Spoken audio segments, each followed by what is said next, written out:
नमस्कार मित्रांनो, आज आम्ही घेऊन आलेलो आहे तुमच्यासाठी क्रेटा ई मॉडेल आणि ते देखील कस्टमायझेशन सहित साधारणतः 2 लाख रुपयेपर्यंतच्या ॲक्सेसरीज या गाडीमध्ये आपण फिट केलेली आहेत. तर फ्रंटला जर बघायला गेलं तर जे चेंजेस केलेले आहेत ते मी तुम्हाला दाखवतो. फ्रंटचा जो ग्रिल आहे हा बेसिक व्हेरियंटमध्ये तुम्हाला मॅट फिनिशमध्ये बघायला मिळतो. हा आपण ग्लॉसी फिनिशमध्ये ग्रिल बसवलेला आहे. तर साधारणतः यस ऑप्शन व्हेरियंटपासून पुढच्या मॉडेलला जसा ग्रिल येतो तर त्या पद्धतीचा ग्रिल आपण याच्यामध्ये कस्टमाइज केलेला आहे. त्याचबरोबर डे टाईम रनिंग लॅम्प जे आहे तर ई मॉडेलमध्ये ही तुम्हाला एवढीच बघायला मिळते. ह्याच्यामध्ये आपण कनेक्टिंग DRL लाईट बसवलेली आहे.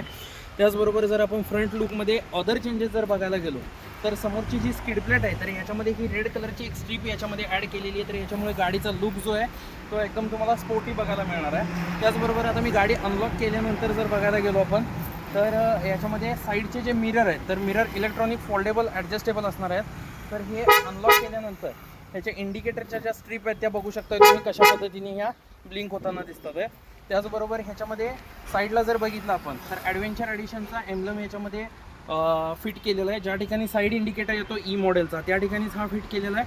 म्हणजे की बाहेरच्या बाजूनी गाडी तुम्हाला कळणार नाही की हे ई मॉडेल आहे ते.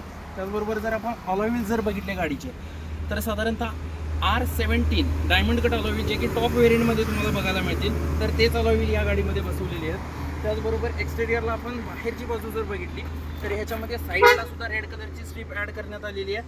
तर ह्याच्यामुळे होणार काय की गाडीचा साईड लुक जो आहे तो देखील तुम्हाला स्पोर्टी बघायला मिळणार आहे. त्याचबरोबर गाडीला वरच्या साईडला जर बघितलं तर ग्लॉसी फिनिशमध्ये ह्याच्यामध्ये रूफ रेल्स ॲड करण्यात आलेले आहेत. तर हे रूफ रेल्स कंपनी फिटेड या गाडीमध्ये मिळत नाहीत तर हे आपण याच्यामध्ये कस्टमाइज करून दिलेली आहेत. त्याचबरोबर जर बघितलं आपण तर गाडीची रिअर साईड बघू शकतो.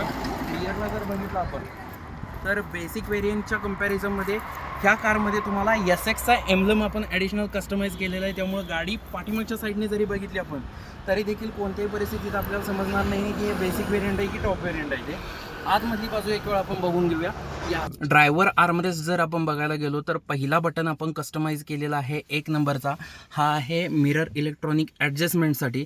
त्याचनंतर सेकंड नंबरचा जो बटन आहे हा वाला तर हा आहे राईटचा किंवा लेफ्टचा मिरर तुम्हाला कोणता ॲडजस्ट करायचा आहे त्याच्यासाठी. त्याचबरोबर मिरर इलेक्ट्रॉनिक फोल्डिंगसाठी हा बटन दिलेला आहे. आणि ह्याचं फिनिशिंग तुम्ही बघू शकता एकदम कंपनी फिनिशिंग ज्या पद्धतीने येतं त्याच पद्धतीचं फिनिशिंग आहे. त्याचबरोबर आपण स्टेअरिंग बघूया एक वेळ. स्टेअरिंग जर बघितलं आपण तर स्टेअरिंगवरती ॲडिशनल कस्टमायझेशन जर बघायला गेलो तर स्टेअरिंगवरचे कंट्रोल्स बेसिक व्हेरियंटमध्ये स्टेअरिंग कंट्रोल्स आपल्याला मिळत नाही. तर लेफ्ट हँड साईडला पूर्णपणे म्युझिक सिस्टमचे कंट्रोल्स देण्यात आलेले आहेत. आणि राईट हँड साईडला जर बघितलं आपण तर क्रूज कंट्रोल सहित आपल्याला क्लस्टरचे फीचर्स ऑपरेट करायला मिळणार आहेत.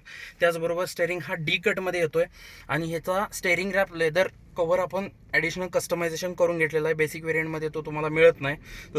तसंच जर बघितलं तर क्लस्टर कंपनी फिटेड हा 9 इंचाचा स्क्रीन मिळणार आहे तुम्हाला. त्याचबरोबर लेफ्ट हँड साईडला जर बघितलं तर आपण 12 इंचाचा